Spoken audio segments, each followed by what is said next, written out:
Jesús dijo, vengan y síganme.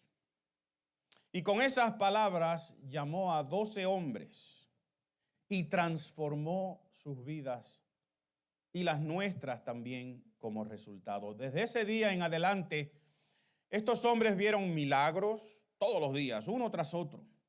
Escucharon enseñanzas. Esas enseñanzas desafiaron la manera en que ellos pensaban, la manera en que ellos veían su fe, su religión.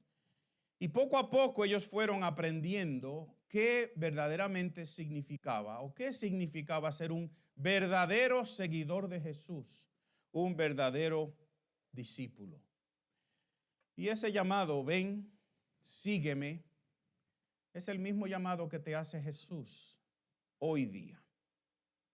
Un llamado a estar con Él, como estuvimos hace unos momentos atrás, ¿verdad? Que en una manera humana de hacer las cosas nosotros experimentamos lo divino aquí. Es a estar con Él, a aprender las lecciones claves que definen esto que nosotros llamamos nuestra fe, el cristianismo, el ser evangélicos, el ser creyentes. Y es también un llamado que nos insta, nos demanda a cumplir la misión que Jesús nos dejó. Hacer discípulos que hagan discípulos. Y por eso nuestra declaración de misión en esta iglesia, misión con M, ¿verdad? ¿Se la saben de memoria? Existimos y modelar a Jesucristo en nuestra comunidad para que personas sean transformadas. Aleluya. Existimos para proclamar y modelar a Jesucristo en nuestra comunidad. Y por las últimas semanas hemos visto que este llamado va a tener un antes y un después en tu vida. Nada va a ser igual.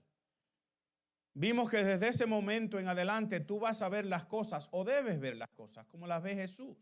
Tu perspectiva va a cambiar. Este llamado también te va a dar a ti la oportunidad de ser un héroe. ¿Cuántos quieren ser héroes?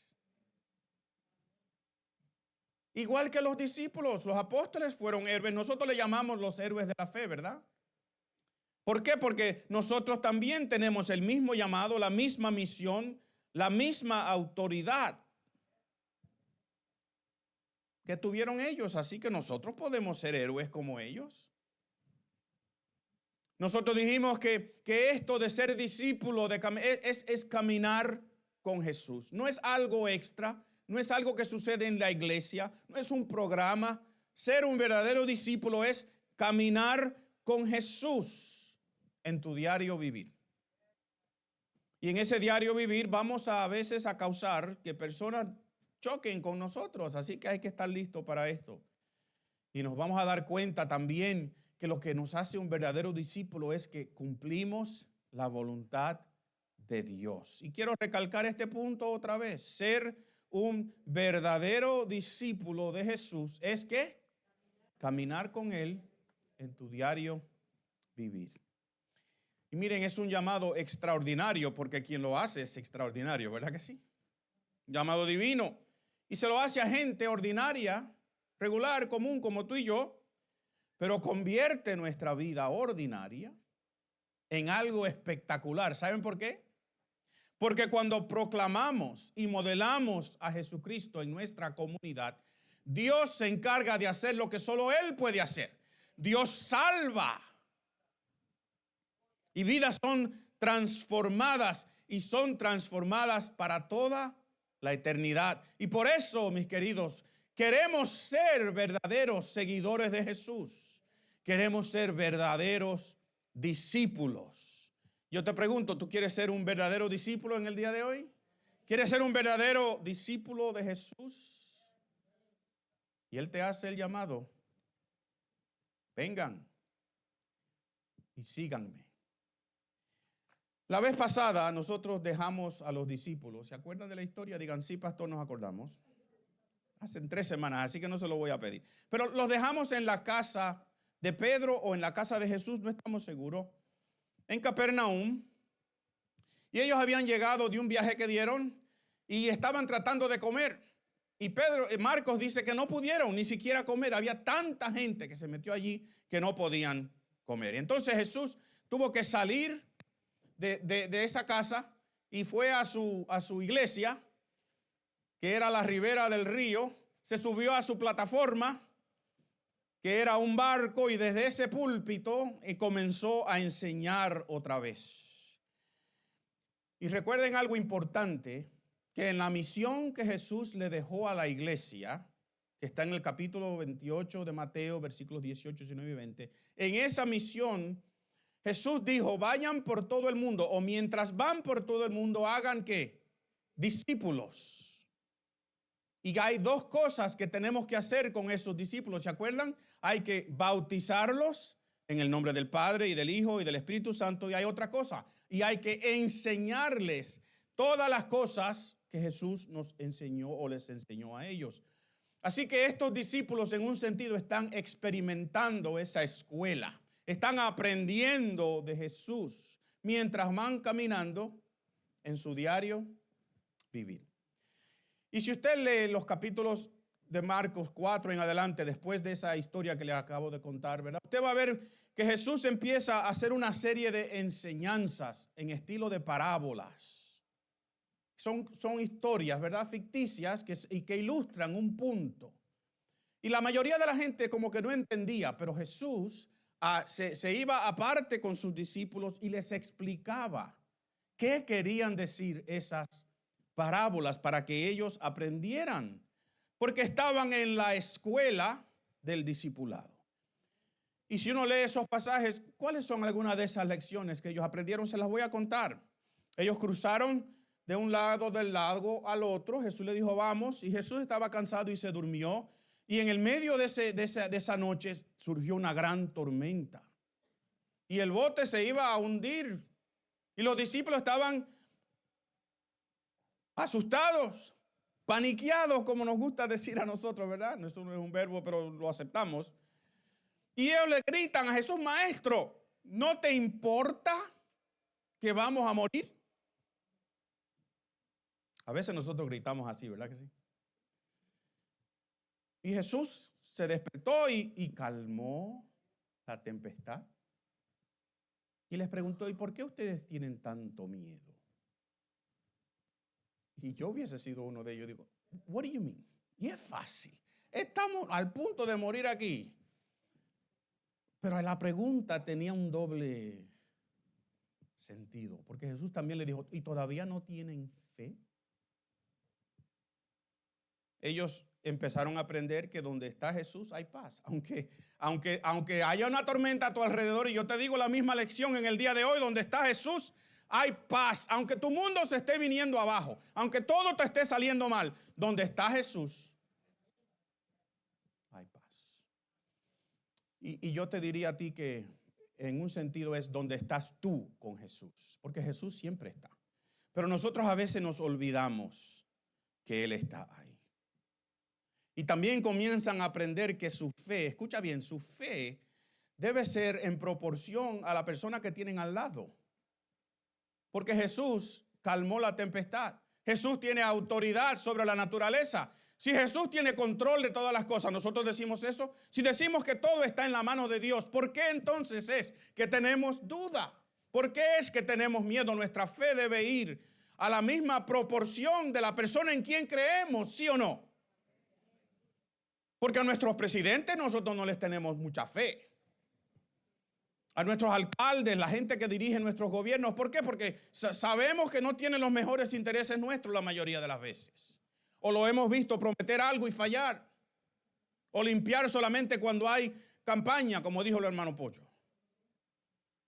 Pero nuestra fe debe ser en proporción a la persona en quien creemos. Y por eso la pregunta es de Jesús. ¿Por qué tienen miedo? Porque Jesús no iba a morir ese día en un bote, ¿verdad que no? Ese no era el plan de Dios. Si tú estás cumpliendo la voluntad de Dios, no importa que tu mundo se esté cayendo a tu alrededor, tú no tienes miedo. Tú tienes fe en aquel que te prometió que iba a ser. Ten fe, Él está contigo. Y al final de ese pasaje los discípulos se preguntaron, ¿y quién es este? ¿Quién es este que aún el mar y los vientos le obedecen. Nosotros no tenemos que hacernos esa pregunta, ¿verdad que no? Nosotros sabemos quién es esa persona. Jesús regresó con ellos, cruzó el lago de regreso. Cuando llegó, resucitó a una niña, sanó a una mujer. Después decidió ir a su pueblo, a su región natal. Fue a Nazaret a compartir el evangelio allí. Y la Biblia dice que no fue recibido en buena manera. Y el escritor Marcos nos dice que en efecto no pudo hacer allí ningún milagro. Aunque él dice, excepto sanar a unos pocos enfermos cuando les impuso las manos. Así que Marcos en una frase dice, no pudo hacer casi nada, pero hizo 2 o 3 milagros. Y yo digo, wow, cualquier milagro que Jesús haga para mí es grande, ¿verdad que sí? Y Jesús dijo, quedó asombrado por la incredulidad de ellos. Y yo digo, ¿qué lección aprendemos de eso? Quizás en tu propia casa, en tu propia región, en tu propio pueblo, en tu propia familia no van a aceptar este cambio que tú has decidido hacer. Y en un momento dado, después de eso, Jesús envía a esos 12 hombres a predicar. Los manda en un viaje de misionero de corto plazo, como fueron el hermano Pocho y el hermano Alfredo. Y ellos regresan alegres de las cosas que han aprendido. Porque ¿saben qué? Nosotros aprendemos para poner en práctica. No nos estamos embotellando de conocimiento aquí. Queremos aprender para poner las cosas en práctica. Y justo antes del pasaje que quiero compartir con ustedes aquí hoy, Marcos hace un paréntesis en su historia y habla de que Juan el Bautista había sido encarcelado. ¿Por qué? Porque le predicaba con autoridad y con poder a las autoridades. Le predicaba la verdad a las autoridades y Herodes lo encarceló. Y en un momento dado, respondiendo a una petición rara de una de sus esposas y de la hija de esa muchacha, de esa señora, le cortó la cabeza a Juan. Y yo no sé si ustedes quieren aceptar esa lección hoy, porque ninguno de nosotros queremos que nos corten la cabeza, ¿verdad que no? Y así vamos a llegar al pasaje que yo quiero compartir con ustedes y vamos a tratar de hacerlo brevemente en el día de hoy. Porque estos discípulos están con Jesús en la escuela del discipulado. Aleluya. Y yo quiero leer un pasaje con ustedes y quiero que nos hagamos una pregunta. ¿Qué lecciones o cuáles lecciones aprendemos en esta historia? Y recuerda que ser un verdadero discípulo sucede ¿cómo? Caminando con Jesús en tu diario vivir. Así que vamos juntos a la Biblia. El libro de Marcos lo voy a proyectar en su pantalla. Estoy leyendo en la Nueva Versión Internacional. Vamos a leer Marcos 6, capítulos 30 al versículo 44, perdón. Marcos 6, versículo 30 al versículo 44. La palabra de Dios dice así. Los apóstoles, recuerden, habían salido, ¿verdad? En un viaje, regresan y se reunieron con Jesús y le contaron lo que habían hecho y enseñado. Y aquí está otra vez. Y como no tenían tiempo ni para comer, pues era tanta la gente que iba y venía, Jesús les dijo, vengan conmigo ustedes solos a un lugar tranquilo y descansen un poco. Así que se fueron solos en la barca a un lugar solitario, pero muchos que los vieron salir, los reconocieron y desde todos los poblados corrieron por tierra hasta allá y llegaron antes que ellos. Y cuando Jesús desembarcó y vio tanta gente, tuvo ¿qué? Compasión de ellos, porque eran como ovejas sin pastor. Así que comenzó a enseñarles muchas cosas. Y cuando ya se hizo tarde, se le acercaron sus discípulos y le dijeron, este es un lugar apartado y ya es muy tarde. Despide a la gente para que vayan a los campos y pueblos cercanos y compren algo de comer. Y Jesús le dijo, denles ustedes mismos de comer. Eso costaría casi un año de trabajo, dijo uno de ellos. ¿quieres que vayamos y gastemos todo ese dinero en pan para darles de comer? ¿Y cuántos panes tienen ustedes?, preguntó. Vayan a ver. Y después de averiguarlo, le dijeron 5 y 2 pescados. Entonces les mandó que hicieran que la gente se sentara por grupos sobre la hierba verde. Así que ellos se acomodaron en grupos de 100 y de 50. Jesús tomó los 5 panes y los 2 pescados y mirando al cielo los bendijo. Y luego partió los panes y se los dio a los discípulos para que se los repartieran a la gente. Y también repartió los 2 pescados entre todos. Comieron todos hasta quedar satisfechos.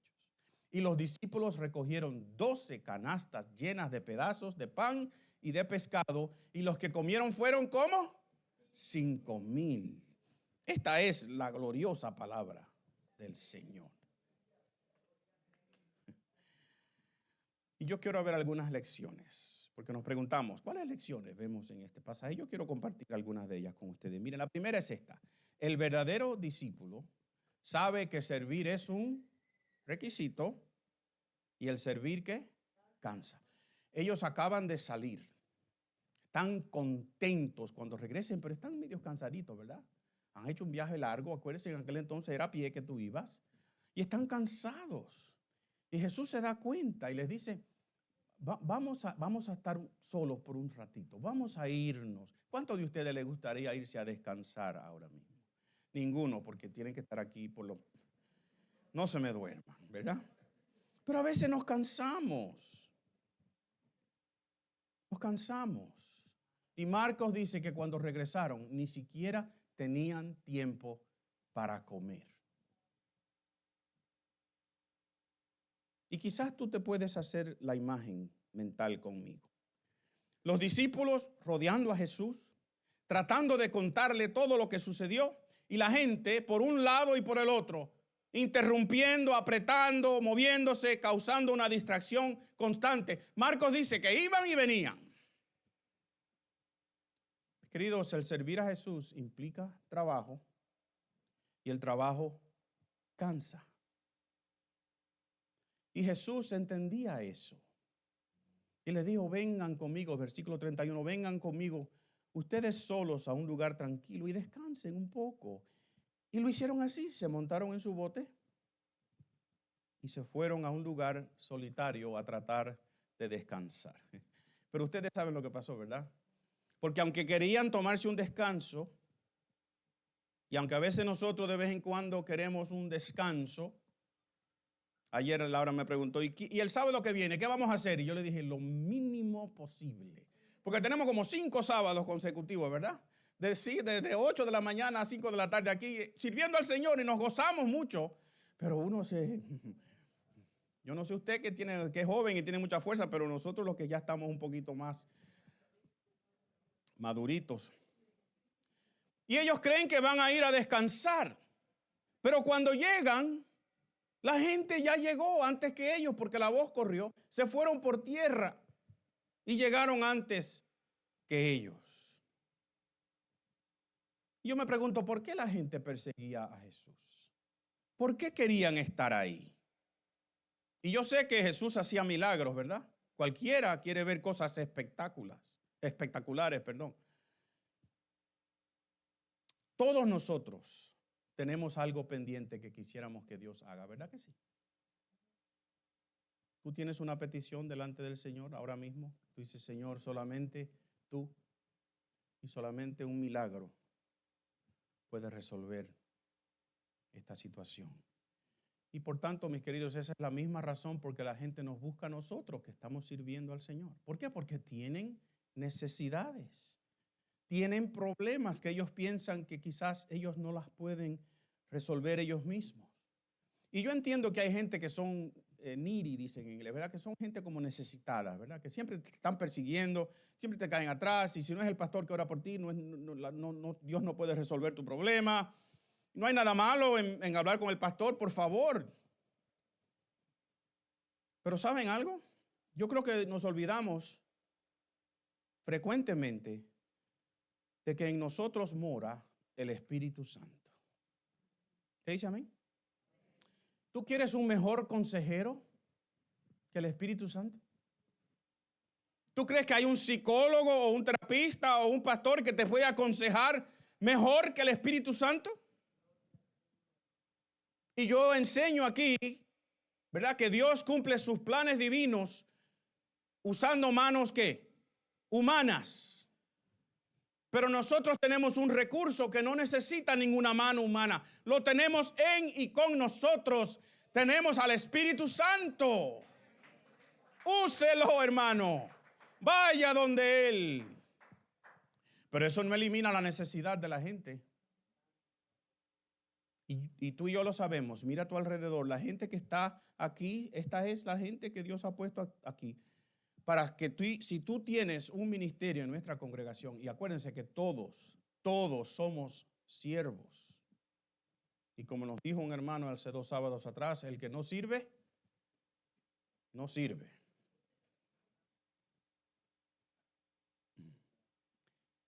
Y si usted quiere ver si el ministerio, el trabajo cansa o no, venga un jueves por la noche.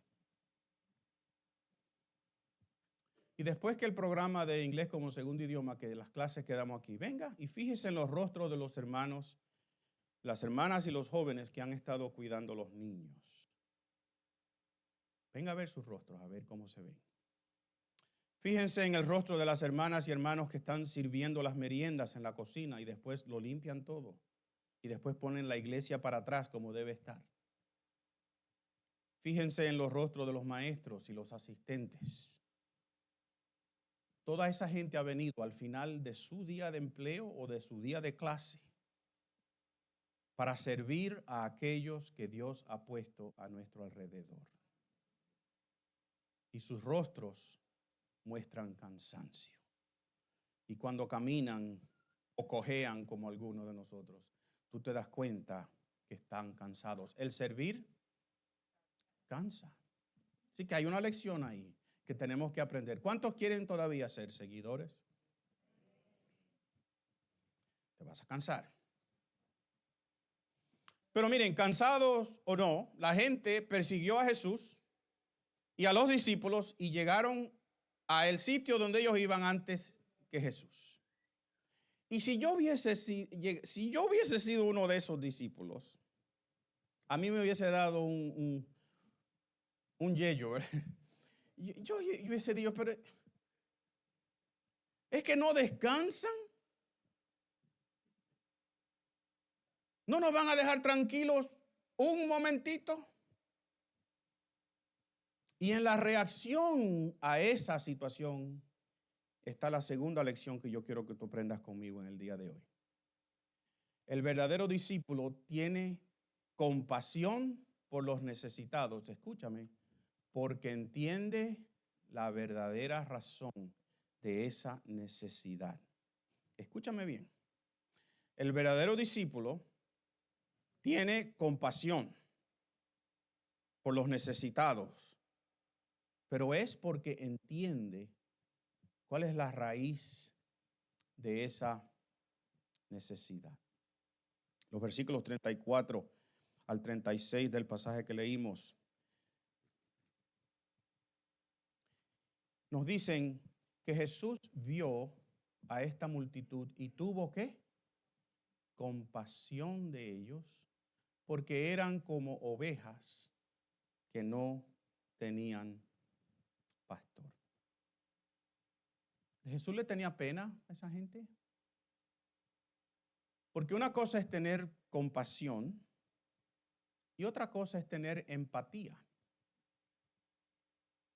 La empatía es sentir lo mismo o pensar que tú entiendes la situación del otro. Yo entiendo lo que tú estás pasando.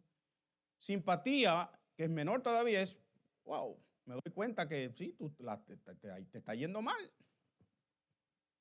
Pero compasión quiere decir tomar el mismo dolor, tú.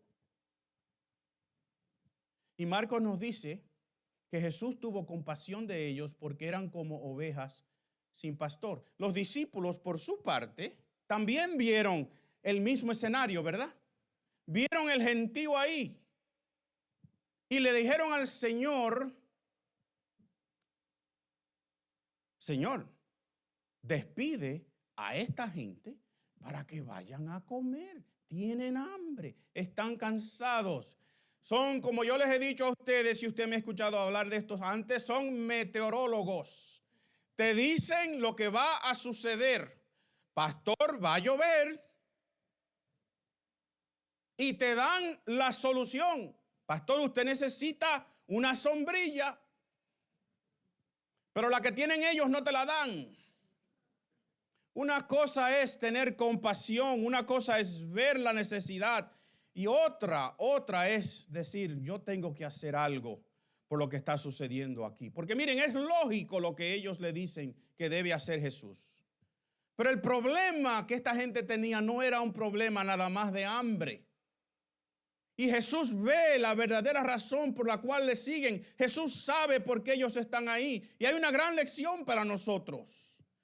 En dos partes que yo quiero compartir con ustedes. Primero, miren, la raíz de todos los problemas, de todos los trastornos que tiene el ser humano, la raíz es espiritual. Todos los problemas que tiene el ser humano tienen una raíz espiritual. Y por tanto, el ser humano primero tiene que escuchar la palabra de Dios. Primero tiene que estar frente a Dios. Y si no trabajamos en eso primero, podamos tener muchas buenas soluciones. Y quizás algunas de ellas sean lógicas. Pero no van a resolver el problema. Porque el problema es espiritual. Y por eso yo vuelvo y recalco en el día de hoy que tenemos el mejor, el sine qua non, el que no tiene parecido, el mejor terapista, consejero, el que está contigo es el Espíritu Santo. El Espíritu Santo no tiene una secretaria dando citas 3 y 4 meses en el futuro porque tiene la agenda llena. El Espíritu Santo no necesita hacerte ningún referido a ningún otro especialista porque Él lo puede solucionar todo. El Espíritu Santo no rechaza consultas. El Espíritu Santo no tiene horas de trabajo. El Espíritu Santo está ahí en el momento exacto que tú lo necesites. Así que lo primero que el ser humano necesita es bregar con su problema espiritual. Y cuando la gente venga a ti con una necesidad, primero y antes que nada, ve con esa persona a Dios. Consulta con el Espíritu Santo, inclúyelo en tu conversación.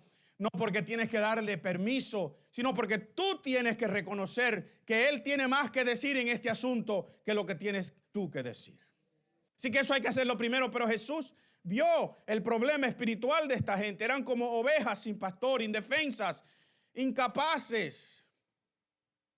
Pero también Jesús se dio cuenta del segundo problema. Se preocupó por su situación física. Y Jesús entendía que estaban en un lugar lejos, que no había donde comprar, que estaban en un sitio remoto. Entonces, mis queridos, el verdadero discípulo tiene compasión por los necesitados. ¿Pero por qué? Porque entiende la verdadera razón de esa necesidad. Y ambos, Jesús y los discípulos, vieron esta necesidad física. Pero la manera en que reaccionaron también nos muestra lo que yo quiero compartir con ustedes como nuestra tercera lección en el día de hoy. El verdadero discípulo entiende que es su responsabilidad. Diga mi responsabilidad, dígalo, mi. Suplir la necesidad. En el versículo 37, cuando los discípulos le dan a Jesús la solución, porque son solucionistas, ¿verdad? Jesús, estamos en un sitio remoto, despide a esta gente para que vayan a comer. Ese es el problema, ¿verdad? Despídelos para que ellos vayan por pueblos, por sitios. No se preocupen por la que esté gritando. Eso es lo que hacen los niños, ¿verdad? Y yo les he dicho a ustedes que ese es el mejor sonido que podemos tener en una iglesia, ¿verdad que sí? Porque eso quiere decir que un bebé está aquí. con nosotros. ¿A dónde estaba yo?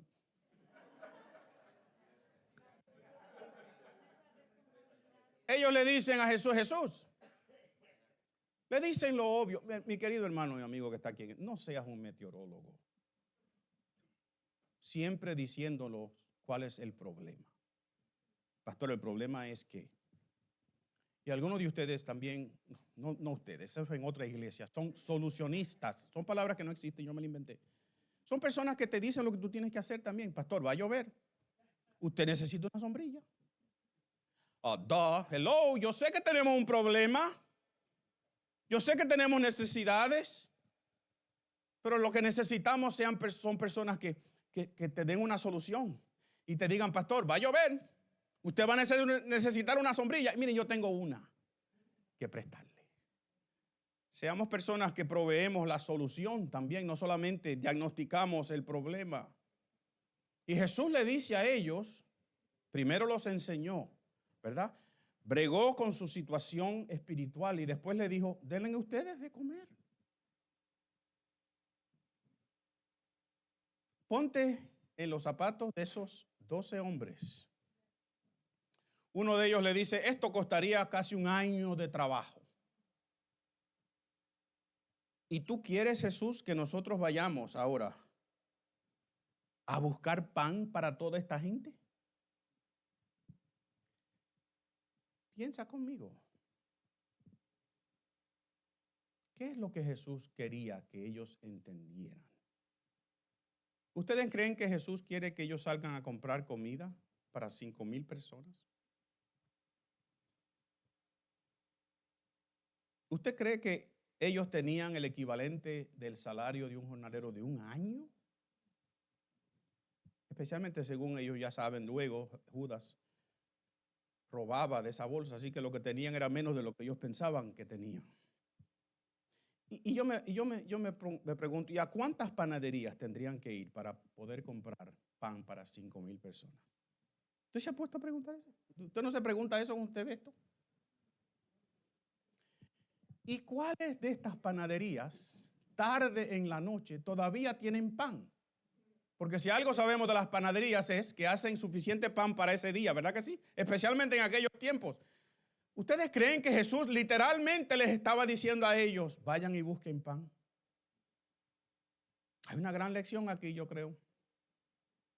Nosotros somos responsables de suplir la necesidad, pero Dios se encarga de hacer lo imposible.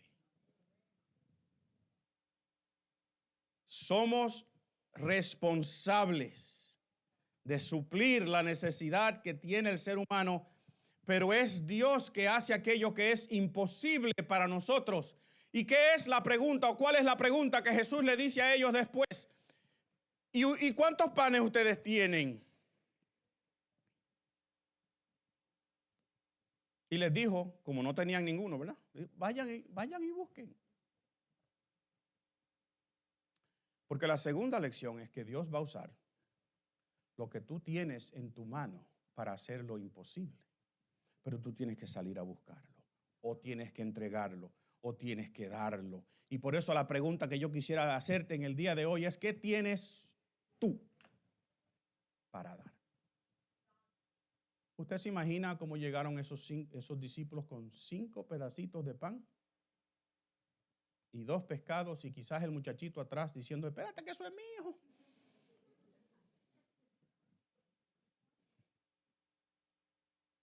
Jesús nos ha dicho, mientras van, hagan discípulos de todas las naciones, bautizándolos en el nombre del Padre, y del Hijo, y del Espíritu Santo, y enseñándoles todas las cosas que yo os he mandado. Esa misión nos toca hacerla a nosotros. Pero lo imposible de esa misión, el salvar, el transformar vidas, no nos toca a nosotros, le toca a Dios. Dios hace lo imposible. Nosotros hacemos lo que es posible. Y ese mismo Dios te pide a ti en el día de hoy, que cumplas esa misión. Que participes en su gran y extraordinaria obra de salvación. y te pregunta, ¿qué tienes tú para dar? Pregúntale al que está a tu lado. Dile, ¿qué tienes tú para dar? ¿Qué Dios te ha dado a ti? Porque eso, escúchame bien, di eso conmigo, eso que tú tienes en tus manos, esa capacidad que Dios te ha dado, ese dinero que tienes en tu cartera, ese tiempo que tú has decidido poner a usarlo en esta cosa y Dios te dice, no, dámelo a mí primero. Eso es lo que Dios usa para hacer cosas milagrosas y extraordinarias e imposibles que solamente Él puede hacer. Y yo me atrevo a sugerirles en el día de hoy, termino casi, que quizás esa es una de las razones por las cuales nosotros no queremos servir.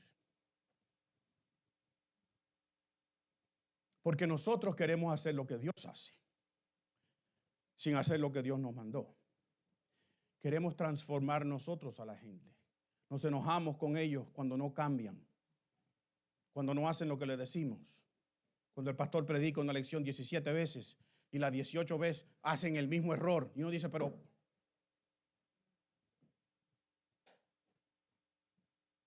deja que Dios haga lo imposible. Encárgate tú de hacer lo posible, lo que Dios ha puesto en tus manos. Porque el verdadero discípulo sabe que Dios hace lo imposible con lo que Él tiene en sus manos. ¿Qué tienes tú para dar?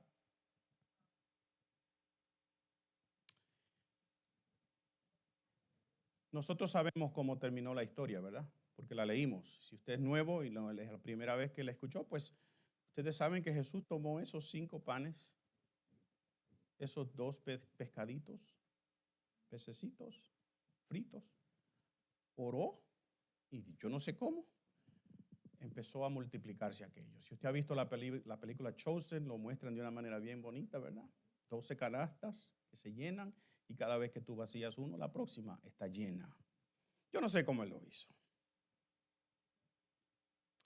Y ustedes se pueden pensar lo que le corría por los discípulos justo antes de ese milagro. 5 pedazos de pan y 2 pececitos. Esto es todo lo que tenemos, Jesús. Pero miren, lo que era insignificante para ellos, era todo para este niño, ¿verdad que sí? ¿Estamos dispuestos a darlo todo? Porque ese es otro sermón algún día, ¿verdad? El niño lo dio, ¿cuánto? Porque no se comió un pedacito y le dio 4. Jesús hace lo imposible con lo que parece ser insignificante. ¿Qué tienes tú para dar? Recuerda estas 3 lecciones y terminamos. ¿Cuáles son? Si usted la puede ver, me dejan saber. El verdadero discípulo sabe que tienes un requisito servir y el servir ¿qué? Cansa. Aprendamos esa lección. Cuando nos cansemos, descansemos un ratito y después sabemos que tenemos que seguir. El verdadero discípulo tiene compasión por los necesitados, pero porque entiende la verdadera razón. Y el verdadero discípulo entiende que es su responsabilidad suplir esta necesidad, dejándole a Dios lo que solo Dios puede hacer. Y miren, cuando yo estudio este pasaje o pasajes como este y predico sobre ellos, me identifico mucho con estos discípulos, ¿verdad? Porque estamos cansados algunos. Y a veces no entendemos bien por qué tenemos tanta gente siempre al frente necesitadas. Y Jesús les enseñó a ver la multitud con compasión, a entender cuál era el verdadero problema y a suplir la necesidad espiritual y física. Y como yo quisiera aprender esa lección a veces, o volverla a aprender. Yo doy lo que yo tengo y Dios hace lo imposible. Termino con esto. Me reuní este viernes pasado por una media hora con un grupo de compañeros que están en la junta de directores de la Alianza. Nos reunimos a orar. Es lindo orar. Qué tiempo tan lindo tuvimos. Y quien nos dirigió en esa oración nos citó una frase de alguien que había dado una conferencia ese día. Y es esta, mira. En el ministerio, nosotros hacemos el trabajo, pero no llevamos la carga. No te tires encima la misión que le toca a Dios. Haz lo que te toca a ti y deja que Dios haga. Porque este plan no es tu plan.